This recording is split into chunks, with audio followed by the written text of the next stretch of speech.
So I was very happy somebody in Piazza checked and found out that Chomsky is not actually the most quoted living, most cited living author. Not clear if it's true or not, but good.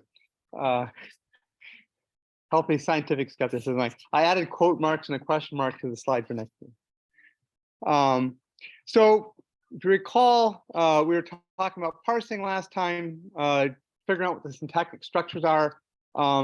It's a complicated problem, and so we talked about how you parse using context-free grammars and sorry, probabilistic context-free grammars.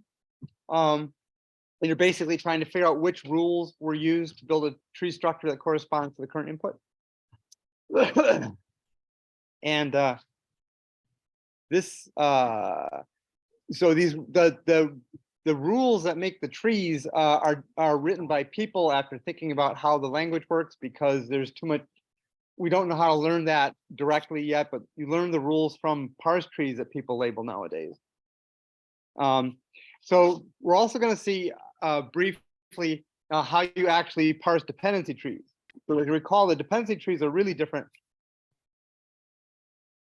There aren't any nodes except for the words, right? And you basically connect arcs between a word and its head, and you label the arcs preferably with what the grammatical relations are. Things like possessives and objects and subjects, the grammatical relations that these things exhibit. And so the way that you build parsers for these is also learned from trees, hand-labeled trees. But the methodology is a little different from what we saw for the context-free grammars. So we'll take a quick look at two of the methodologies, that main approaches. One is transition-based dependency parsing, also called shift-reduce parsing. And the other is a graph-based technique. So the transition-based dependency parsing actually is also used for some context-free grammars. Who's ever heard of shift-reduce parsing before? Oh, okay. They must teach less compiler writing than they used to. So this actually is used for parsing computer languages sometimes, because it's very, very fast.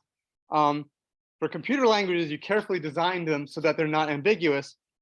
Human languages are very, very ambiguous, and so it's a trick to make a shift-reduce parser work for human languages. And the basic idea, the basic mechanism, is that the parser has this originally a finite state machine. It looks at the words in the input buffer going from left to right, and for the first word, it decides either to push it on the stack, or after it's got a few things on the stack, it might decide to link the things on the stack into a new structure and put that on the stack. And so you can parse context-free grammars this way, but you can also parse dependency grammars. So you take the words off of the input, stick them in the stack, and then you have an oracle that looks at the first word, maybe some other things, and the top two things on the stack, and either combines the top two things in the stack, making one of them the head of the other one, depending on which one it thinks is right, or it pushes a new thing on the stack and worries about it later. And if at the end of going through the sentence, you've popped everything off the stack and you've got a structure you've built, that's your parse. So as long as the oracle's always right, everything works great. But making an oracle that's always right is a little tricky. And so basically what you do is you learn the oracle from a tree bank. And the book describes there's a simple rule-based method for taking an example tree and the string it's supposed to correspond to, and you can calculate what the right transitions are to build that tree for that input. And then you take your tree bank, you do that for all the trees in there, and then using, in the old days, using a classifier based on features, but nowadays using a neural network system, you learn what the right parameters are, and so your oracle is right most of the time. And so the oracle's output is still make the one thing the head of the other thing, do it the other way around, or push something on the stack. But it's learned this from this large database of parses. And the nice thing about these is that they're very fast, because it's just a transition table, basically, that's been learned. And so it's linear in the length of the input, which is as fast as you can be, probably, because you have to look at all the words. The tricky thing is it can't produce what they call non-projective parse trees. And these things occur in English, but they're rare in English. So for example, JetBlue canceled our flight this morning, which was already late. It's a perfectly fine thing to say, but you have this crossing dependency. So which was already late is modifying the flight, which is not accessible except by crossing a line, right? So not being able to have a planar graph that doesn't have a crossing edge is what makes it non-projective. So in English, there are only occasional sentences like this. It's like a couple of percent or even less, or maybe 2% in some cases. It's a relatively rare phenomenon, but there are other languages that have freer word order where this happens all over the place. And in English, people will sometimes make a dependency tree bank because these things are expensive to make because they're done by hand by people who know what they're doing. They will make a dependency tree bank out of a context-free grammar tree bank in order to train it, but then you don't have any crossing dependencies because context-free grammars don't do that. And so for languages that have freer word order, you have to actually just bite the bullet and make a dependency tree bank, which is what they did for Czech famously. There's a linguistics group in Prague that's very famous, and so there's a Prague dependency tree bank for a bunch of languages that you really have to do this for. So for a non-projective, in order to be able to produce non-projective dependency trees from examples where some of them are non-projective, they have another main technique called a graph-based dependency parser. And the idea here at some level is very simple. You just score every edge with how good it is. So you make a fully connected graph of the sentence, and then you have a root node that has a link to every node in the sentence, because the nodes are all just the words, right? So you make a fully connected graph, you score all the edges, and then you pick the best ones. And if you're really lucky, you get a tree and you're done. But you might end up with some cycles. And so there's a well-known algorithm from graph theory to find the maximum spanning tree starting at the root. And so you apply the Chu-Liu-Edmonds algorithm to the scored graph, and you get this highest scoring spanning tree. So then the only tricky thing is putting all the right scores on things. And again, in the old days, people would have a machine learning system that would learn to score things. Nowadays, you have a neural network that looks at a whole bunch of examples and learns to do the right scores. And it's slower. It could be cubed in the input time, or a little faster if you do things really smartly. But it can produce these non-projective trees. So again, in English, people often just accept the error, basically, because 1% error rate is not bad for complicated things like parsing. So you'll just say, okay, we're just going to get the non-projective ones wrong. But for languages like Czech, that doesn't work because there's a large fraction of all the sentences are non-projective, and so they will use the slower system because it will work for Czech. And there's a little diagram of the smart Chu-Liu algorithm, Chu-Edmonds algorithm. Any questions about that? Any questions about dependency parsing? Why anyone would do it? Okay, so the next topic I want to talk about is I've said last time about how these context-free grammars are almost powerful enough to express what you want to do in human languages, but not quite. So the human languages, in the Chomsky hierarchy, the human languages are actually mildly context sensitive. Context-free grammars almost work, but they don't quite capture everything you need to capture. And so people have come up with nice systematic ways of adding additional information. And you have to be very careful with this, because one of the things that they showed when they figured out the Chomsky hierarchy is that the more complex you make the representation system, the more expensive it is to learn and to parse with it. And so you can very easily produce systems that are intractable if you add mechanisms onto the context-free grammar. So the big trick is to be able to cover the language phenomena without exploding things so much that they don't work anymore. And so one thing that English has a little bit of that most languages have more of are these inflectional features, this inflectional morphology in the second bullet here. And so the features that are derived from the inflections of the words carry information that have to agree. Good morning. And so for example, we all know that in English, the subject agrees with the verb. The boy walks, the children walk, and so on.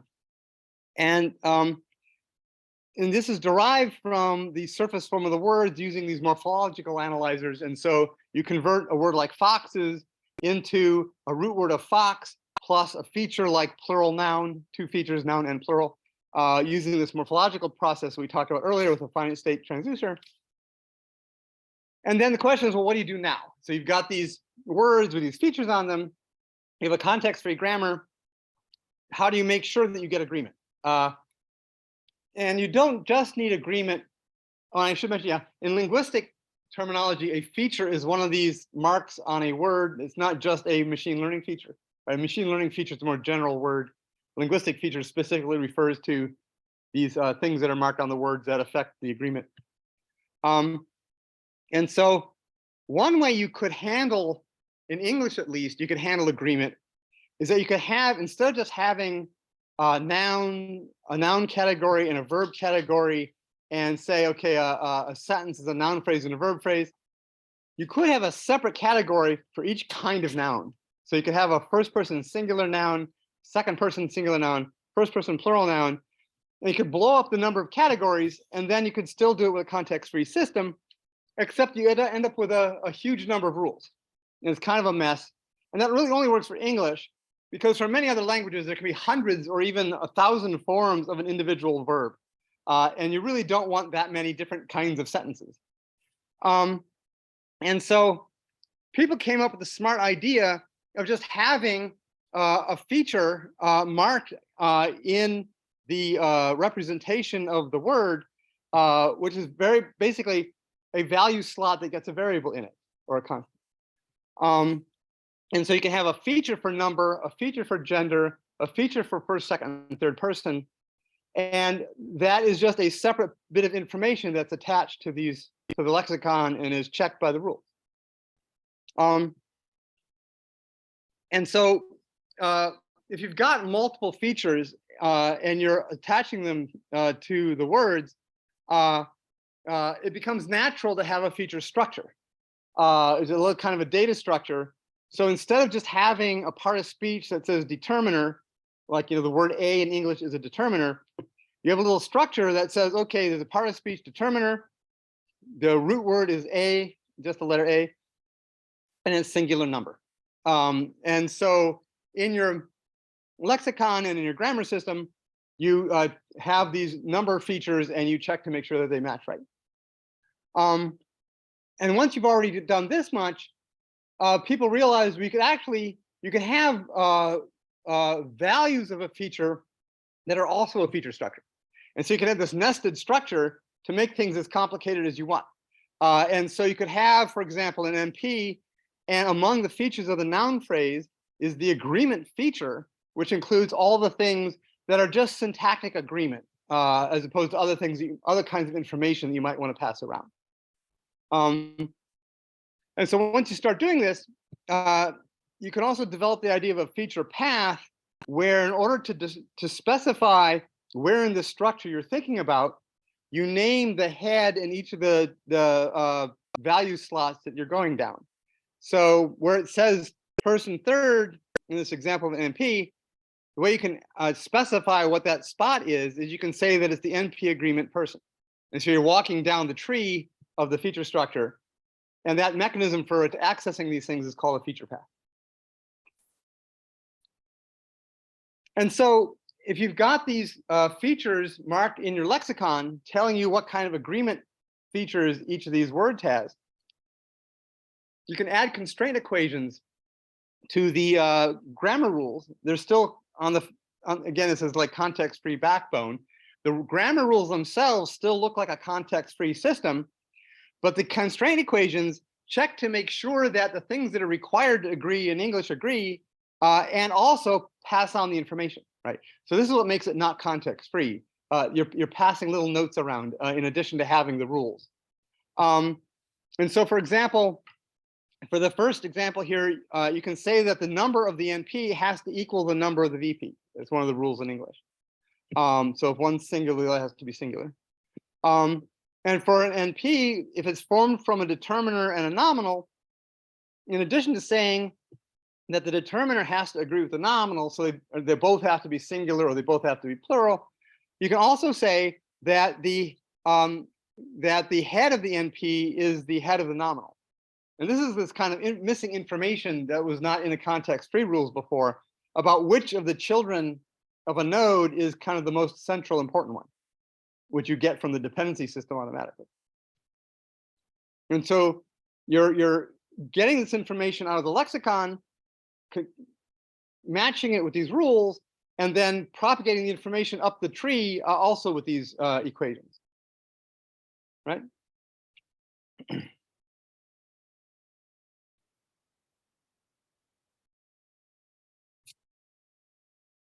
So as an example, if you've got a determiner like A and a rule with constraints on it that says an NP is formed from a determiner plus a nominal, if you decide that the first word in the sentence is A, then you can produce a structure based on this rule that's starting to produce a parser of the sentence with these features in it. So you say you've got an NP that starts with a determiner, the root word of the determiner is A, it's singular. The nominal is going to have to be singular. We haven't seen it yet, but if this is going to be if this is going to produce a correct parse, that nominal is going to have to be singular, and the NP as a whole is singular based on these equations. So by combining these equations with this lexicon entry and doing the right calculations, you get this result, right? And so you keep doing this as you get all the inputs in the sentence. When you're done, you'll have a full tree with all the features correctly matching if the parse finishes. Or you fail if you hit a word that doesn't match, and then you have to pursue one of the other paths. Because as we know, there's many ambiguities, and so the constraint equations are basically weeding out non-allowable parses and leaving the ones that are allowable, right?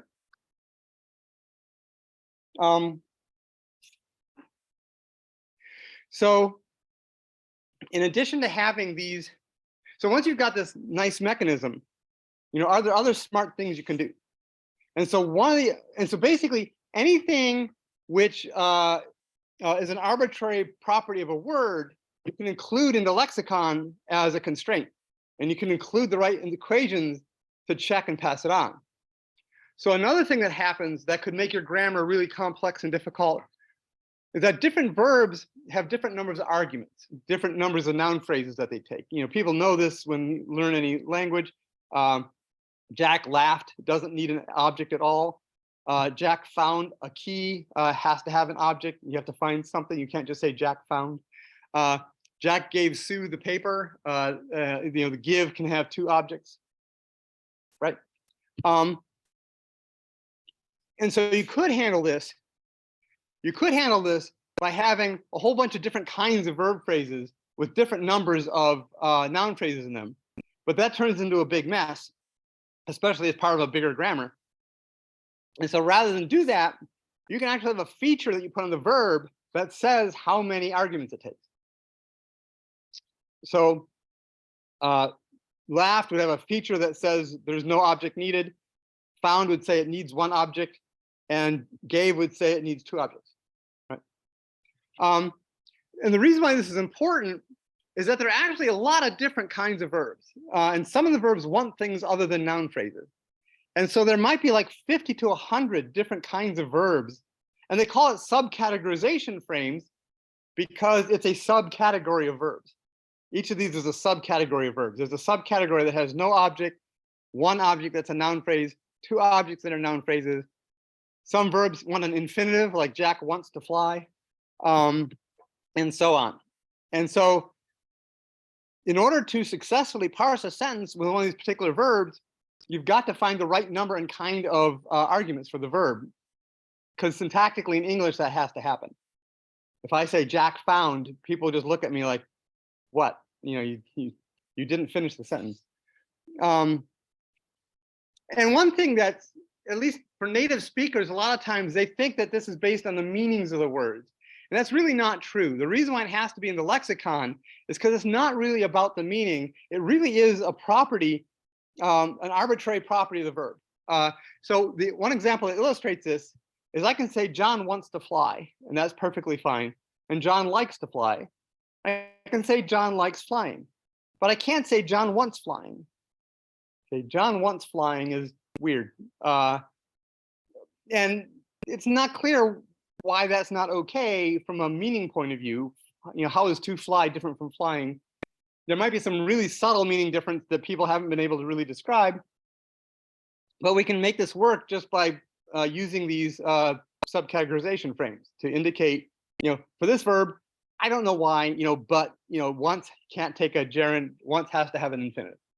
That's just how it is. And these actually can change in different dialects. So one of the famous things about the Pittsburgh dialect, which is a real honest to God dialect, I may have mentioned before, if you go in the hallway of 6500 Newell Simon, I have a big dialect map of North America there. And there's this big red ellipse around Pittsburgh, because that's the Pittsburgh dialect. And one of the things they say here, people say my car needs washed. Actually, they might say my car needs washed if they have a really thick dialect. But a lot of people will say my car needs washed. And since I'm not from Pittsburgh, I always think that's wrong. But I know they do that, so I don't argue. It's just a different dialect. But basically, it's a different frame. Pittsburghers have a different subcat frame for the verb want or needs. They might do it for wants too. But in my dialect, you have to say needs to be washed. You got to have that to be in there. It doesn't work with just a bare verb. So the book uses a slightly different notation. I like the older notation better because I think it's clearer and more consistent. And so in order to use this, just like with the other constraints, you have an equation. And so this third example here, you can say a verb phrase is a verb. One of the possible kinds of verb phrase is a verb phrase with a verb followed by an NP. But if you do that in red, the subcat feature of the verb head has to be plus NP, right? So it's got to be a verb that can take just a single NP. If it needs two NPs, this rule will fail, but another rule that says VP goes to verb NP, NP will work. Whereas, if you use that one, it's got to have NP, NP as its feature. Right? And so by adding these features, you can avoid having a huge number of different kinds of verb phrases. You can have just some basic rules that are over permissive and would ordinarily let ungrammatical things through, but then you add these constraint equations that stop the ungrammatical things from working. And like the other example, if I combine a lexicon entry for a verb with a rule with this constraint in it, I can get the structure at the bottom that says that a VP, that the verb found will produce a VP with the root of found, head of find, subcat of plus NP, and it's expecting NP, and the head of the whole thing is going to be the verb find, etc. Okay. So the interesting thing is that there's a number of grammatical systems that do this kind of thing. One popular one is called LFG. It's lexical functional grammar. And it's basically a notational variation of this. So in the notation I've been using at the top, and in the LFG version, they use something with up arrows and down arrows, but it's really just a different kind of notation for the same idea, if anyone's familiar with LFG. Then the other thing is, been talking about combining these lexicon entries with these constraints. You could just write arbitrary code that does this, but the people who defined a number of these kinds of mildly context-sensitive parsers came up with an interesting operation called unification. And so the idea of unification is that you take two feature structures, and if they can be consistent, you merge them and get a result of the two merged. And if there's anything inconsistent in them, it fails. So you either produce a merged result or fail if the constraints are violated. And they use the new symbol here, this U in red, this kind of square U. So this operator, and basically if you unify two things with the same features and they have this matching values for a feature, then you get that feature. If you try to unify two things and there's a feature with different values, it fails. And if you merge something and it's missing a feature, then you add that feature. And so what happens is that the result is always more specified than the two inputs. So the result has all the constraints that were in the two inputs when you unify them. And so you end up with a more and more constrained specific result as you unify things. And the equal sign, one thing I think is interesting from a computer point of view, the equal sign in unification is kind of a new kind of equal sign, right? So when you learn to program, you found out that there's two kinds of equal signs at least, right? There's an assignment sign, which says I'm going to make the left thing equal to whatever the right thing is. But there's also an equals predicate, which says, if these two things are the same, then it's true, otherwise it's false. So the unification actually says, we're going to merge these things into the same thing. And so this produces weird results because you're actually changing the structure of these data structures. It's an irreversible change when you unify things. Has anyone ever heard of Lisp? That's still my favorite programming language. So in Lisp, there's an idea of EQ. There's equal versus EQ. And so if two data structures are EQ, it means it's the actual same data structure. Whereas if they're equal, they just evaluate to the same thing, but they're not the same structure. And so if two structures are EQ and you change one, the other one changes too, because you've actually made them the same structure. And we used to go into this in a lot of detail, but the odds of you ever having to implement unification for real are small, because if you use something that has it, it will already have it built in. So rather than work really hard to figure out the details of this, we'll just mention that this is kind of tricky. But the thing that's nice about it, basically the person building the unification engine has to work really hard once to get everything right, and then you can just use it. And so, like with many things, once you have an app that does something, you don't have to think about it anymore. And so it's tricky to get the unification engine right, but once you do, then you can just use these equations all over in your grammar, and you'll get the right result. And so it's like, well, this all seems kind of tricky, and why would we bother doing this? But it turns out that there is some complicated agreement phenomena in maybe all languages or many of them, where it's hard to actually figure out how to do it right. So for example, in English, if you say there seems to be a dog in the yard, if you want to talk about plural dogs, you say there seem to be dogs in the yard. And so for some reason, the verb at the top level is agreeing with the subject down below. And that's tricky to get that right, unless you say, oh, heck, it's the same thing. And so that's why this unification thing makes things the same thing. You basically, in the grammar, says the subject at the bottom level is the same thing as the subject at the top level in this kind of construction. And so then automatically all the agreement works right. And so they can actually handle really tricky puzzling phenomena pretty simply by using this kind of mechanism. Now, I've said a couple of times that when you get things non-context free, you have to be really careful that everything doesn't explode and get hard. In the book, they say that unification is quite expensive. And there's actually a joke, like among people who sell boats, that if you have to ask what it costs, you don't want to buy it, right? So it's just like arbitrarily expensive. So unification can actually be NP complete if you're not careful. Which, as we know, is a bad thing if you're trying to do things quickly. And so maybe it's too powerful. And so what people do in practice when they build these things is they add restrictions to the unification that are carefully designed to let actual grammar rules work without exploding and making everything exponential.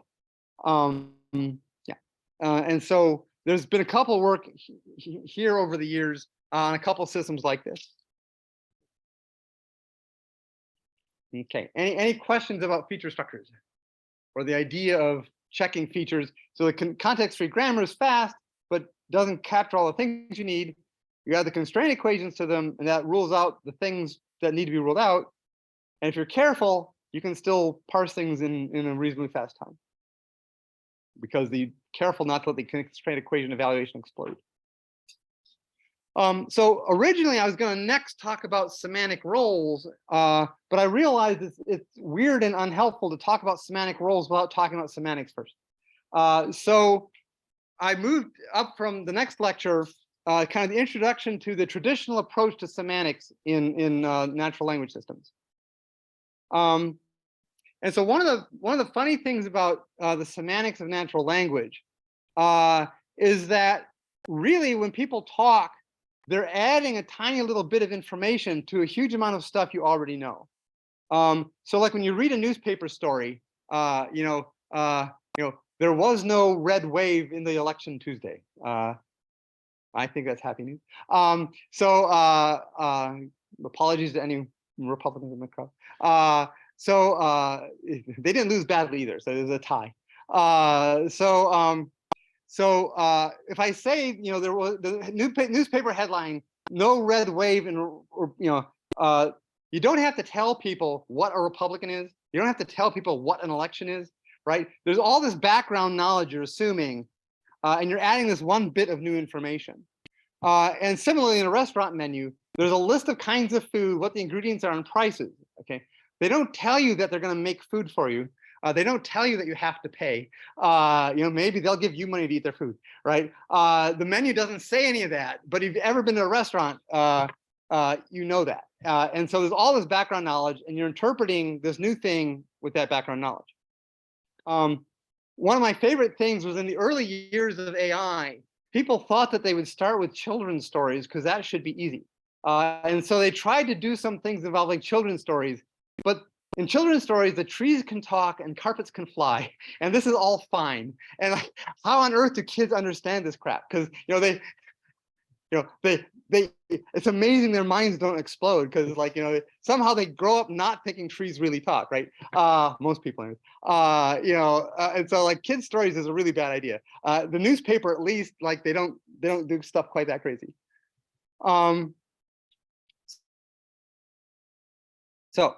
It's decided to verify my OneDrive. There we go. Okay, so when you're constructing a meaning representation for a natural language system, you're trying to convey the meaning of a sentence, and at the same time, this is representing some part of the world, and so you're giving the person you're talking to some piece of information, and we're talking about a literal context-independent kind of meaning. And so in linguistics, people talk about semantics versus what they call pragmatics. And so semantics is kind of like a very literal exact meaning of what is in the sentence versus things that you're implying about it. One of the classic examples of pragmatics is if someone says to somebody, when did you stop beating your dog? You can't answer that question while saying, you're terrible, I never did anything, right? You can ask questions that assume things that aren't true. And so this is the kind of idea of pragmatics, is that there's all these inferences that go on, which we may or may not get to in the lecture next week, depending on how much time we have.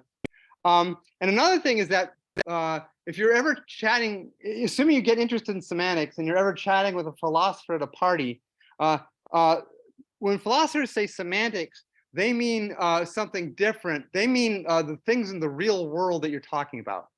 So if I have a sentence about my laptop, in natural language processing, we'll produce some representation of a laptop which is owned by me. Whereas a philosopher will tell you the semantics of the word my laptop is this thing, right? It's the thing itself. And they'll think you're an idiot because you don't know that. Tell them our stuff works and yours doesn't.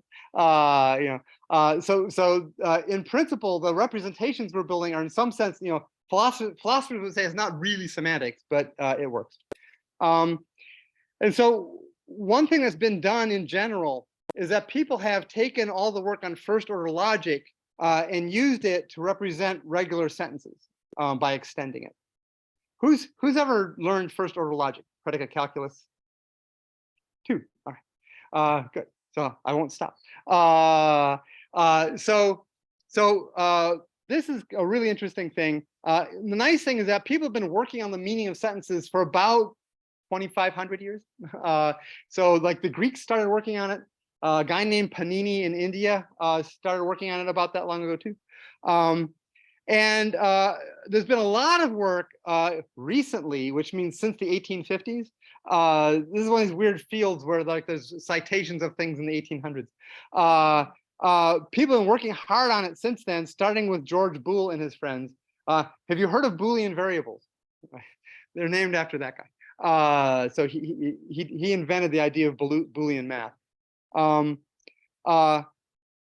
So the idea was, the original idea was that the mathematicians got really unhappy because they would have a proof, they'd show it to all their friends, they'd say, oh, that's really cool.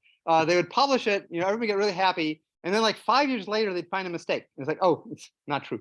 And they found this very irritating. Things that are true are supposed to stay true. When you prove things in math, you don't want them to stop being true later. And so they wanted to figure out a mechanical way of taking a bunch of axioms and really not making these dumb mistakes, just like prove everything mechanically.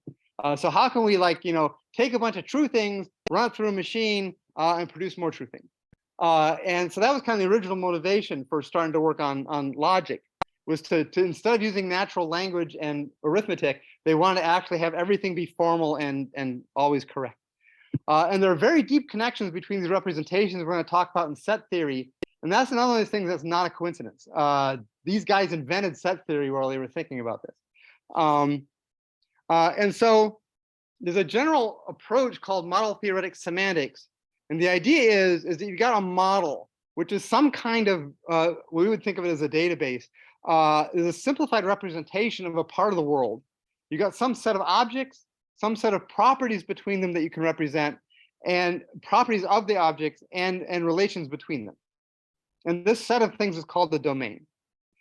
And there's a non-logical vocabulary, which is basically the things in this set of objects, their names, and variables and functions that range over them. When you're mapping between the words you're using and these things in these sets, we'll get to some examples in a second. That's called an interpretation of the model. And in addition to that, there's a logical vocabulary, which is exactly like the reserved words in programming languages. So there's a small set of words that are built into the logical system that form the structure that the system works with. Again, the guys who built programming languages to start with were thinking about this when they did it. So that's also not a coincidence. They took math and logic and put it together to build programming languages. And so one kind of model, the guy who used to be a faculty member here really liked restaurants. And so Noah and his wife Karen and Rebecca and their friends and Frederick used to go to eat. There were a number of restaurants that were around then. Some of them still are, like Green Mango, Kasbah, and Udipi. And there's kinds of food, like Thai food, Mediterranean food, Indian food. And so with this domain of objects and properties, you can say things like, you might want to have properties like Green Mango and Udipi are crowded, Kasbah is expensive. So you want to have properties of particular restaurants. And you want to have relations like Karen likes one restaurant, Frederick likes another, everyone likes Udipi, Green Mango serves Thai food. And so you'd like to be able to represent these facts and then do things with them, just as a simple example. And so in the formal model, you might have a letter representing each of the constants of each of the objects in the domain and each of the properties. And for any kind of property, all you do is you form a set that says all the things that have that property. So if Green Mango and Udipi are crowded, you have a set called crowded, and the elements are all the restaurants that are crowded. You have a set of things that are all the restaurants that are expensive, and then you have sets of pairs of things indicating relationships, like if somebody likes a restaurant. And so the likes relationship is just a set of pairs where the first thing is a person, the second thing is a restaurant. And if that pair is in that set, then that person likes that restaurant, and if it's not, they don't, and so on. And so it's just sets of objects within this small collection of objects. So at this point, we can actually represent a number of sentences that are kind of non-trivial. So you can represent Karen likes green mango and Frederick likes Casbah. Noah and Rebecca like the same restaurants. Noah likes expensive restaurants, and so on. And so there's a mechanism for combining these pieces of information to produce things that can actually represent sentences. So in first order logic, there's a set of things called terms, which are either constants, which are specific objects, functions, which will take one object and give you another one, like the spouse of somebody is another person, or variables, which range over the things in the domain. And then you start to get truth values by having predicates. And the predicate will take a term and tell you if it's true or not. So, expensive a Casbah is either true or not. And you determine that by looking at the set. The truth of these things is just determined by looking at the set. And then in addition to this, you've got logical connectives that allow you to build bigger expressions. So like if one thing is true and another thing is true, then the combined thing is true. Then the other piece of mechanism they have in logic, well, first, this is probably completely obvious to everyone, but these and or operators and things like that are just based on truth tables. So it's all kind of very mechanical, but it produces things that actually work for real sentences. And so the last thing are these quantifiers. And so basically, there's two ways in normal first order logic to use variables. The one is that you can say that there's at least one thing for which this property is true. So that's the there exists operator. And then the other one is you can say this is true for everything in our universe that we're talking about, and that's the for all operator. It took me way, way too long to realize that the there exists is a backwards E, and for all is an upside down A. I should have noticed that about 5 years sooner. So if you want to say something like a restaurant near CMU serves Indian food, you can have this expression that says there exists an X, and X is a restaurant, and X is near CMU, and X serves India. And so the conjunction of those three things represents the reasonable meaning of that sentence. You can say all expensive restaurants are far from campus if they're not near. And so you're already kind of getting real sentences, right? Small real sentences. And the kind of the big idea in logic, the thing that the mathematicians were hoping for, is that you can take a knowledge base, and by using some of these statements, you can generate new true statements from a bunch of true statements. And there's an idea of forward chaining where if you know a statement and you know that that statement implies another statement, then you can know that that second statement is true. And so you can generate new true facts from old sets of true facts. And so, for example, if you have a statement that says Udipi is a restaurant, and for all X, a restaurant of X implies that Noah likes X, you can just automatically infer that Noah likes Udipi. And this all seems very trivial, but it's one of these many things. It's one of these many things in computation that are really pretty simple mechanisms, but actually let you do kind of everything. And so, just based on this kind of mechanism, you can do a lot of theorem proving. And so, because mathematicians want to be careful that they only prove true things, they did a lot of work on the meta theory of logic. And so they showed that logic is sound. So that means you cannot prove false things. If you start with a bunch of true things and use the mechanisms in logic, you only get more true things. And it's also complete, which is really great. So anything that logically follows from a set of axioms will eventually be proven. And there are particular kinds of theorem provers that will do this. It takes a while, but you will eventually prove, well, maybe an infinite amount of time if there's an infinite amount of facts. But you can, basically can prove all true things eventually. And so this is great, right? This happened around like 1900 or so. And so they get all this stuff built. This is great. We're going to build a machine that does this. That was one of the original ideas behind computers, was to build machines that would do this, right? You build a machine that does this, start turning the crank, connect an electric motor to it, and like we all retire. And this thing just like, spews out all this true stuff, and everyone's done doing math forever. But maybe not. And so the thing is, for our purposes, so remember, this was originally done for math. And so there's properties of math that aren't always true of everything in the real world. So like, things are either true or not, and they kind of stay true forever or not, which is not necessarily true in the world. And because they're trying to prove things in this system, the meanings of sentences are true or false. So like, I own a white dog and today is Thursday, both mean true.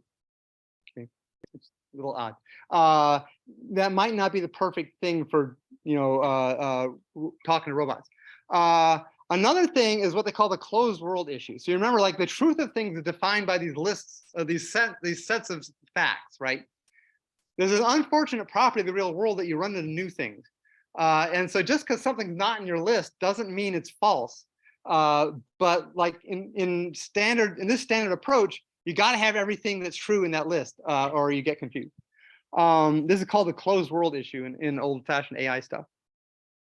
Another thing that's kind of a fine point is that you can only say first-order things, which means you can't quantify over predicates, which the book does without saying anything. But that's a mistake. That's a kind of a technical point. More important for things like dealing with human languages is that there are these things that people refer to as fluents, which are like time varying things and real valued things. And this is one of the things I brought up with Noah.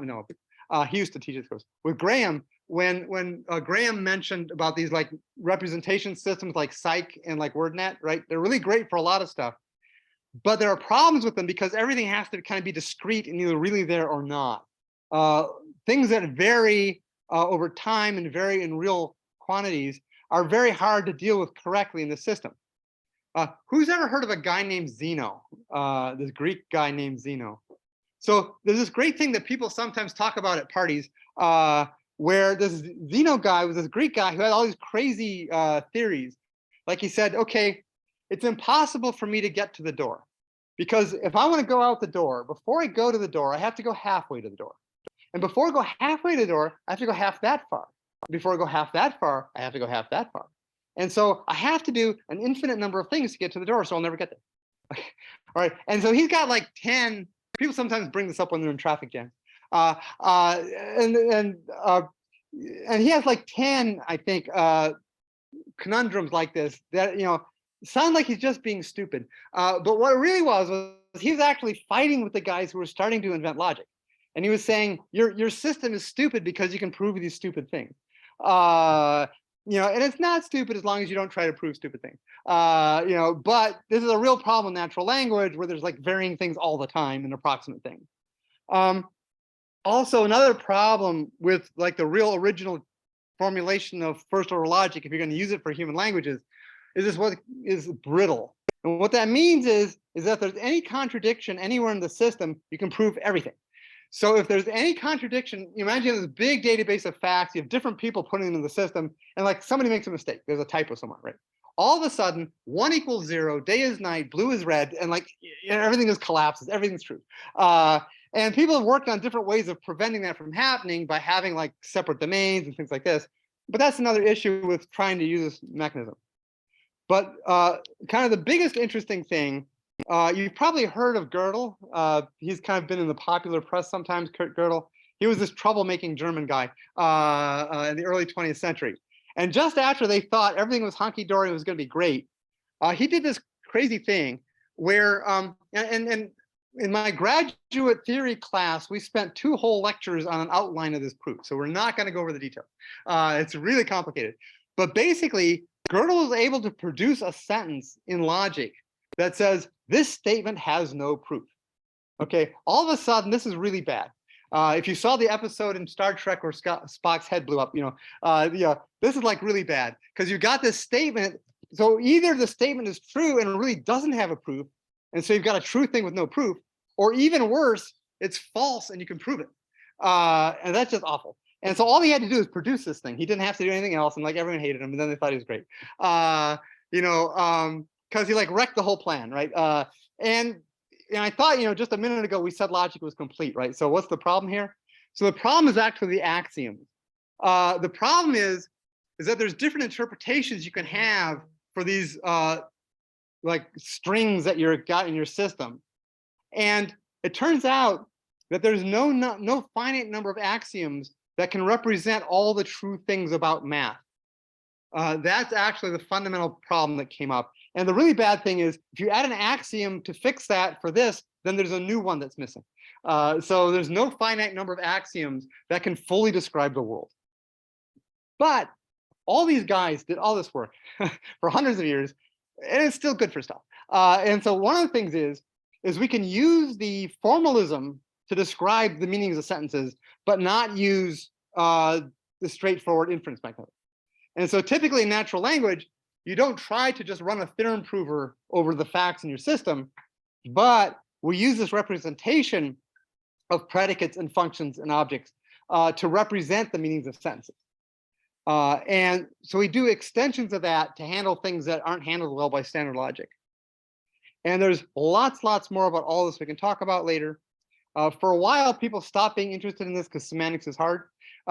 But now that they've got the World Wide Web and things like this and Wikipedia, all of a sudden, there's a lot of stuff that people put in online for free that we can like learn from. And so now people are actually trying to work on semantics more again. So that's the basic idea of how semantic representations work. We'll get more to that get to more of that on Tuesday. But I want to run over that because now I can tell you about semantic roles without it being weirder and more mysterious than it needs to be. So that makes sense, right? So, and one thing I didn't mention specifically, typically what you end up with is that the verb of the sentence is a predicate. And then the arguments of that predicate are the noun phrases or the other arguments. That's why we call them arguments, in fact. And so typically the verb will represent some event or some action. And then like the subject, object, direct object, and propositional phrases are kind of the arguments of that function or predicate. And that's kind of the normal way you represent clauses and sentences. So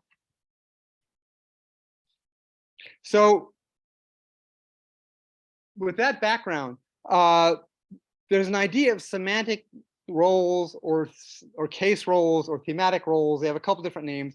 We're going to like look at that. It was developed in the 60s and 70s, and basically, kind of the raw way, if you think about representing sentences as basically a function with arguments, in regular mathematics and programming, the first argument is something, the second argument is something, the third argument is something, and the positions of the arguments tell you what they do, right? Just like in a function call. The first argument is, someone's height, and the second argument is where they live or something.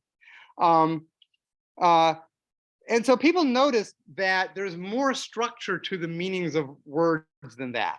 And so a lot of verbs will have arguments that look kind of like each other. And so Fillmore and some other people came up with the idea that there are these thematic roles or case roles that are true across a bunch of verbs. So they're not just verb specific. So if and so for example, I can say like John broke the window with a hammer. And this verb, like in a lot of other ones in English, the subject in the active sentence is the agent. We mentioned agents and subjects a class or two ago. So John is the agent. He's like doing something. Breaking is the thing that happens, and the thing that gets broken is the window. And John used a hammer to break the window. And so this is kind of the standard verb form of a declarative sentence in English. You got an agent, the verb, the patient, which is the thing that has something done to it, and then maybe other modifiers. But you can also say the hammer broke the window. And unless it's a robot hammer, it didn't do it by itself, right? And so you can actually have a version of the same verb where the subject isn't the agent doing it, it's the instrument that was used to do it. Or you can say the window broke, where you can put the patient as the subject. And you could also say John broke the window when Bill threw him into it. And so all of a sudden, John's not the agent, but he's an instrument like the hammer. And these things get complicated, but all these meanings of break seem like the same kind of event. It would be odd. So like in the original logical version of this, the way you'd handle these three sentences is you'd have three different predicates, one with 3 arguments, one with 2 arguments, one with 1 argument, except that they're kind of all the same, except the arguments move around. And like most verbs have different versions like this. And it seems like this is prone to misunderstandings and could be done better if there was some idea of actually sharing these roles and not having them count on the position in the function for their meaning. And so they came up with this idea that there are these general roles. So like the agent role, the theme role, and the instrument role. And they modified, we often call the representations based on logical form. So they added stuff to the logical form where you explicitly say what the role is. So instead of the first thing being always the agent, you say this argument is the agent, this one's the instrument, and so on. And since there are linguists doing this, they want to be sure that they've got it right from a meaning point of view. And so, they came up with tests for deciding when something was an agent or when it was a theme and so on. So the agent, for example, is the instigator of an action. It's a causal being that makes something happen. And one way they can test this is by adding the adverb intentionally to the sentence and see if it still works. So I can say John intentionally broke the window, and that's fine. So he's an agent. I can't say the hammer intentionally broke the window, unless it's a robot hammer, right? So like robots can be agents. So that's a test for agency. Similarly, the theme or patient is the thing that's the main thing that's being acted upon by the event. And so the way they test for that is they convert it into what was X'd. So if I say the gray eagle saw the mouse, and you say what was seen, the answer is the mouse.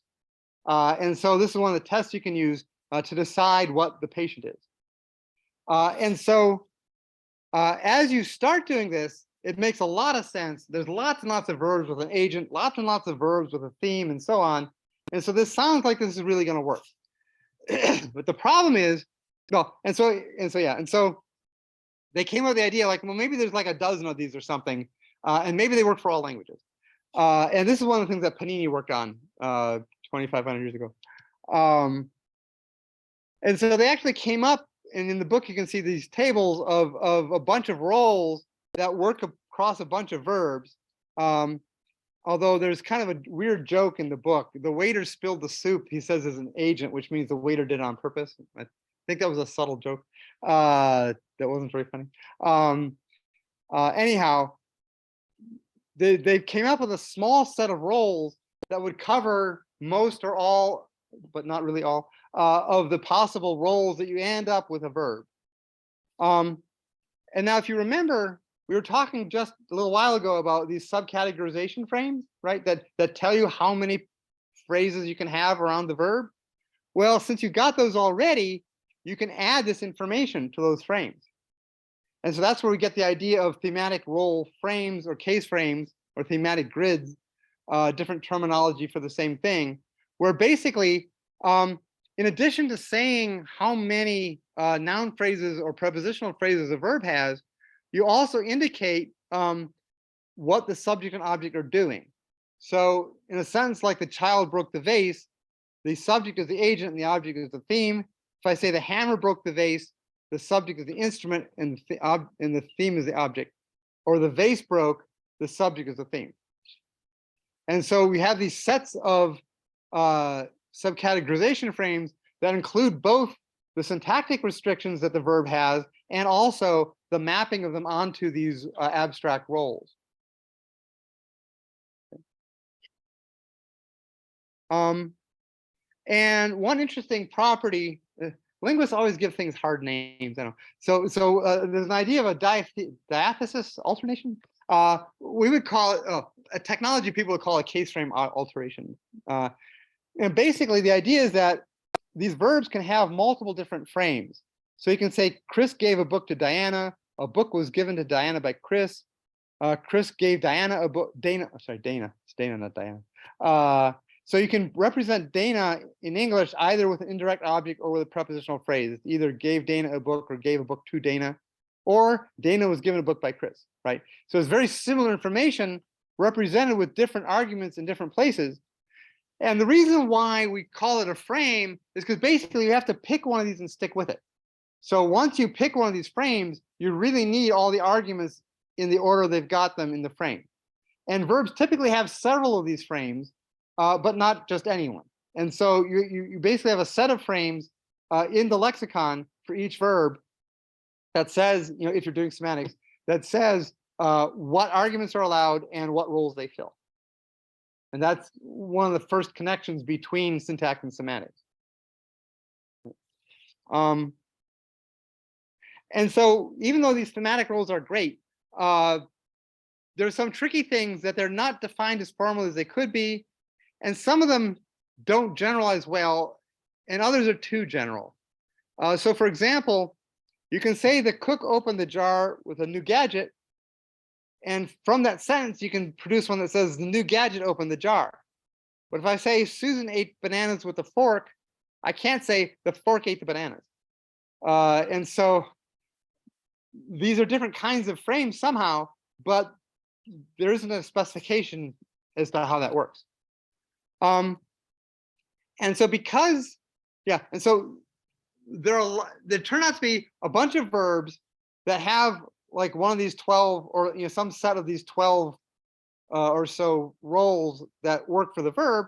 And then you get all these exceptions and oddballs, which is typically what happens with language. And so there's a bunch of verbs that will have some role in it that doesn't really work for other verbs. You just have a special role for this verb.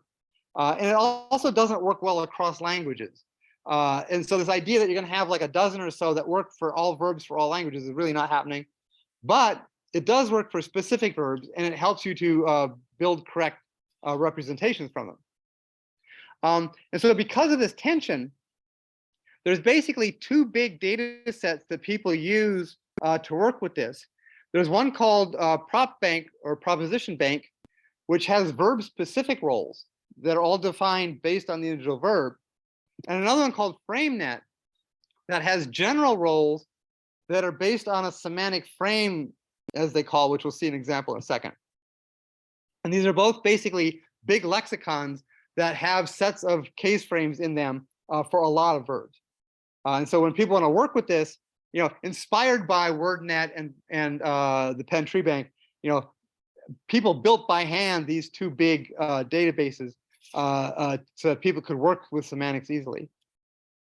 So PropBank, as I said, has a bunch of verb-specific frames, and they have informal English descriptions explaining what the roles are, and they have some conventions for labeling them. And so they took the Penn Tree Bank and they labeled everything with these. So they produced this nice big resource.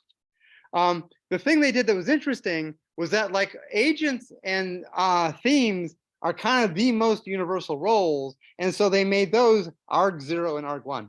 And so arg0 is always the agent or some version of an agent, and arg1 is some version of the patient or theme. And then the other arguments are verb specifically typically. So like when you have agree in PropBank, there's an agreeer who's arg0 because that's the agent. There's a proposition they're agreeing with, which is the arg1 or the theme. And then there's the other entity agreeing, which is not a normal argument, but it's an argument for this verb.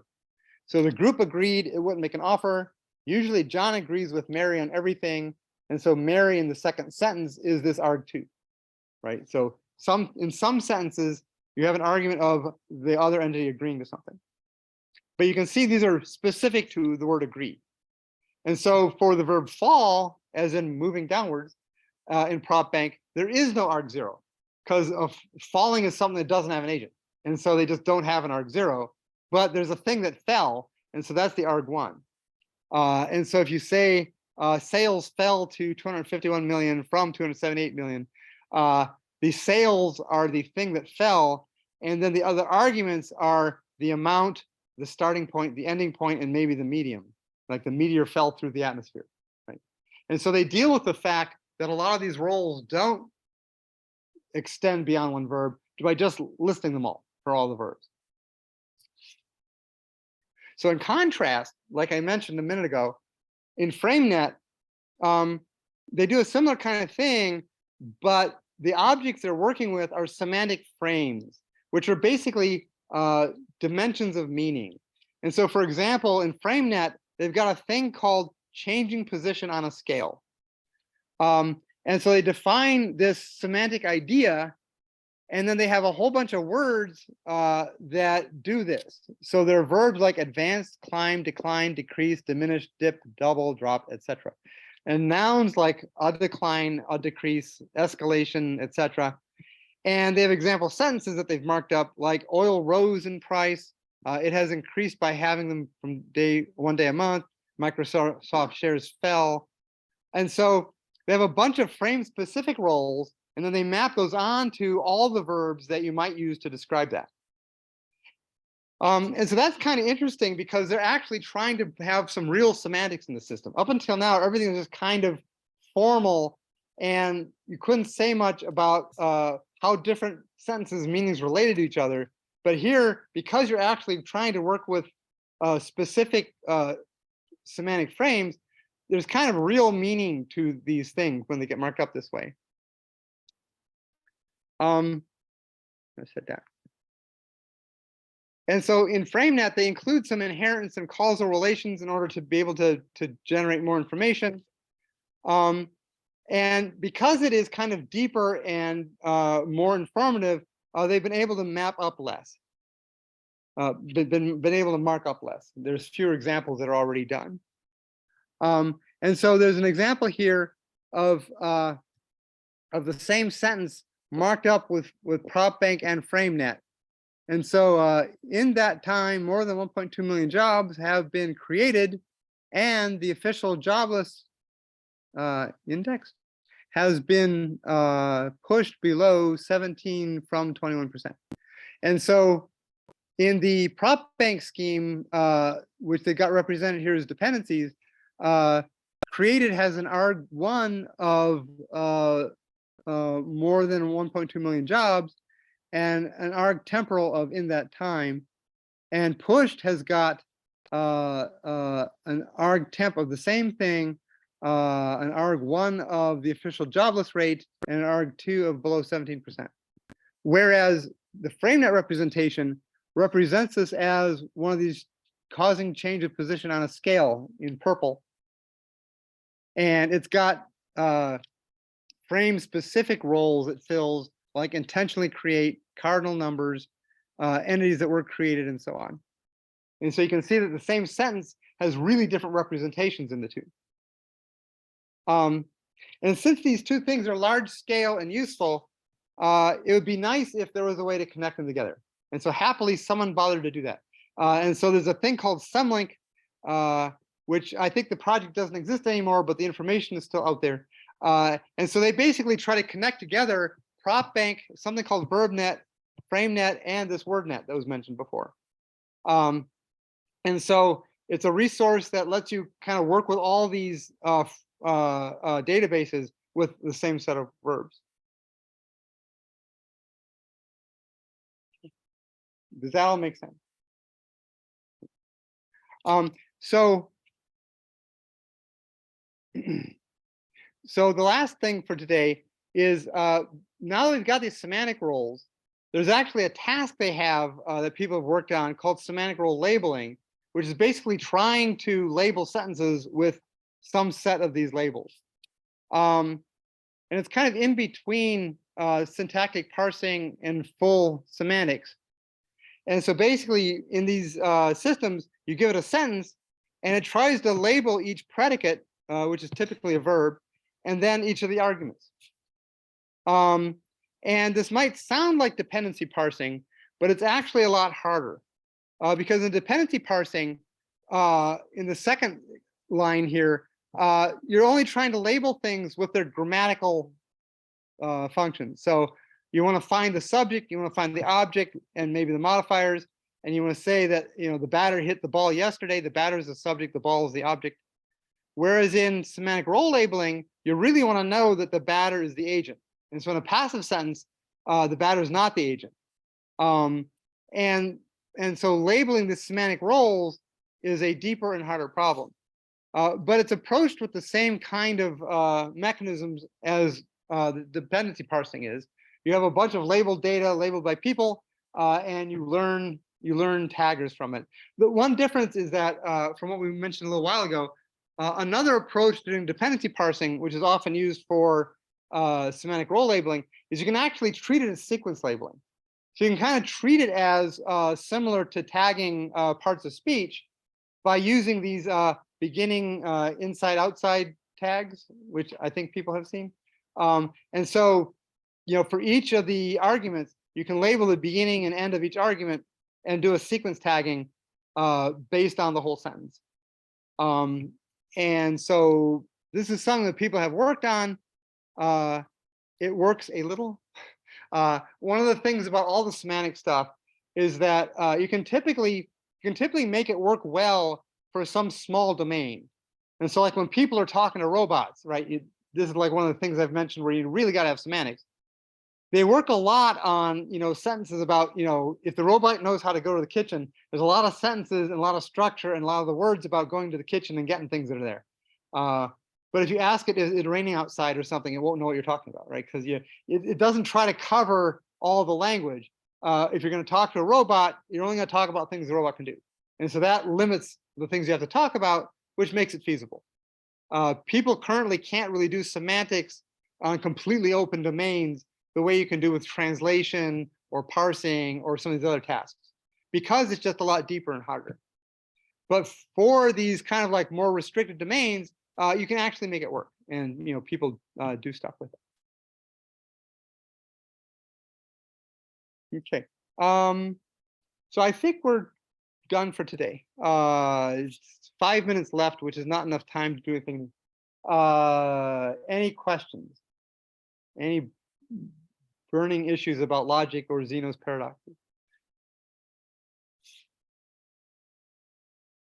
Okay, so Tuesday we will talk more about semantics, and if we're really lucky, we might talk a little bit about dialogue too. If we had 15 weeks, we'd talk about that. But it's less important than some of the other stuff. So, okay, so see you all Tuesday.